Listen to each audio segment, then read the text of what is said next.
Hey everybody, it's Master Gallengeist here, bringing you my review for the second episode of the Shannara Chronicles from last week, Crimson. And this episode did a good job of kind of like getting us to a more kind of interesting endgame scenario for this season's conflict. And this episode focused on kind of three parts. The parts with like Will and Meredith and trying to find the skull and the fallout from that. The whole thing going on with Ander and Lee, and things going on with Eritrea.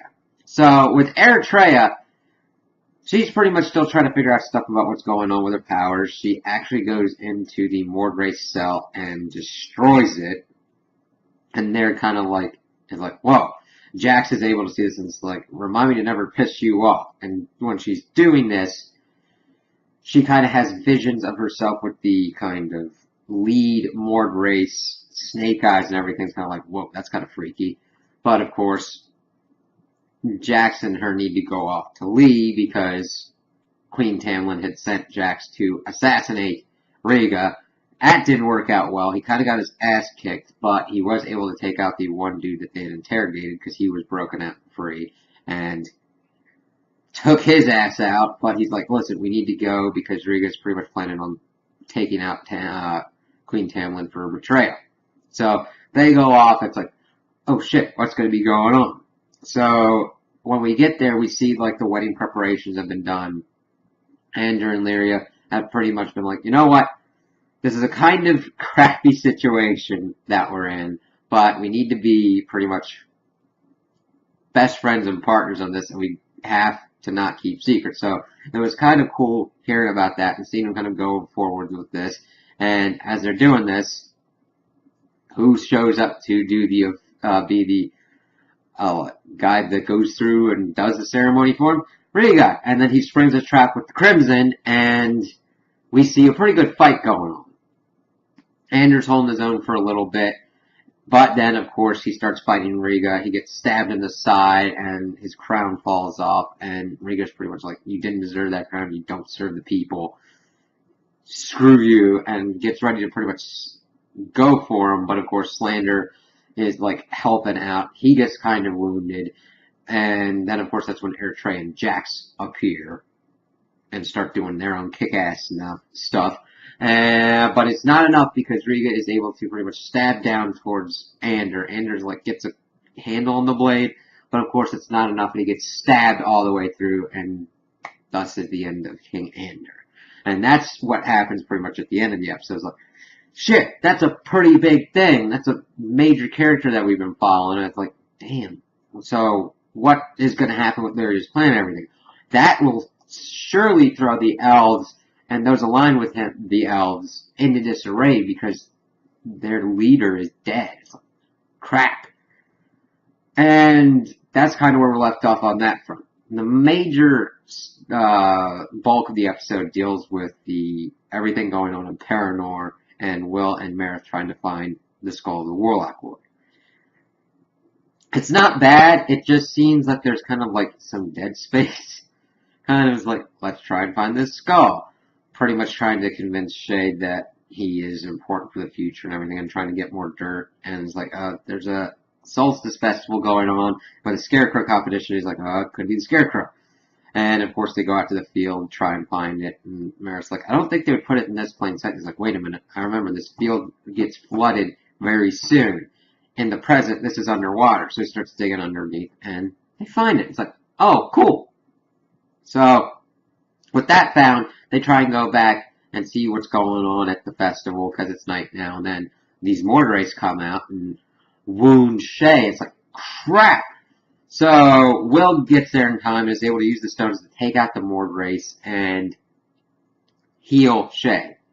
And Hedy is like, wow, you're a really good guy. And he's like, well, I have to put it on my mother for teaching me everything. And he kind of like has this nice moment with her, kind of like saying the stuff that he wished he could say to his mom without saying that, you're my mom. So, they move on from that and they're able to like be outside of the city. They say farewell to everyone. They see Eladon coming into town, and they get back into the present, in the vault in Paranor. While this was going on, we see Flick getting worse from the wound, saying that he wished he had never met Al-Anon and pointed him in the other direction, and Al-Anon telling him that some people are born to be sacrificed. It's like, shit, dude, come on. Well, then it gets down to Will and them, and they're like, all right, how do we do this? And, of course, Meredith allows Bandon to come out. He's holding his sword over Flick and says, all right, give me the skull. And, of course, before Will's able to react, Flick takes the sword and stabs himself through to kill himself to make sure that Will doesn't have to make that decision. This, of course, severely pisses off Will. And he's like, you lie, even though Bandon didn't lie. He's not the one that killed Flick. Flick chose to end himself rather than acquiesce to Bandon's request to resurrect the Warlock Lord. So, Will and Bandon have a pretty good sword fight. We've seen Bandon's skills with the sword before, and his are pretty good. I was like, okay, Will did a pretty good job holding his own. We see kind of blue energy pulsing through the sword of Shannara. It's like, alright.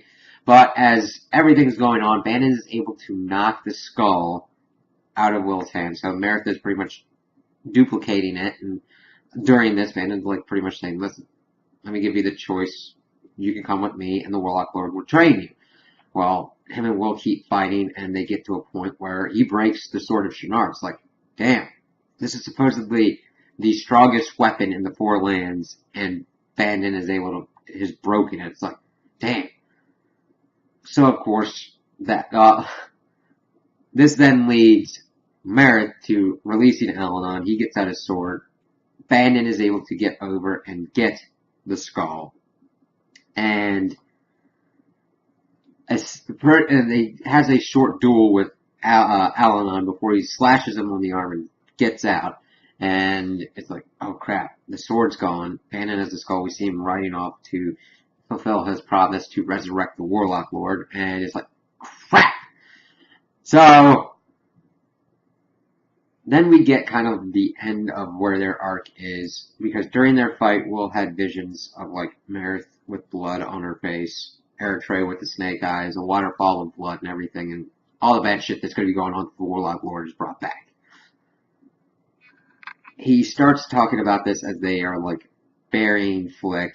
Al-Anon's pretty much trying to hold himself up. He's like, we need to know more about your visions, and then kind of collapses, and like, you got injured by the Warlock Blade. It's like, man is the only one that can heal that. It's like, whoa! We've got our head druid down. We've got the king of the elves dead. We don't have the sword of Shannara. We're in a pretty bad spot. Though, we did see some kind of, like, intimacy between Meredith and Will. It's like, okay, that's pretty good. You kind of have to need to work together since you're the druid and the Shannara at the moment. Barring anything that's going to be happening to Al-Anon. And it's like, this is a pretty bad spot. Now,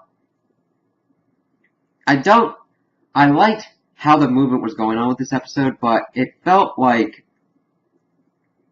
even though there's 10 episodes in this season, a lot of the time travel stuff could have been just, like, not needed. There's a lot of stuff that could have been, like, done better, especially with, like, exposition and everything, more of a showing instead of telling.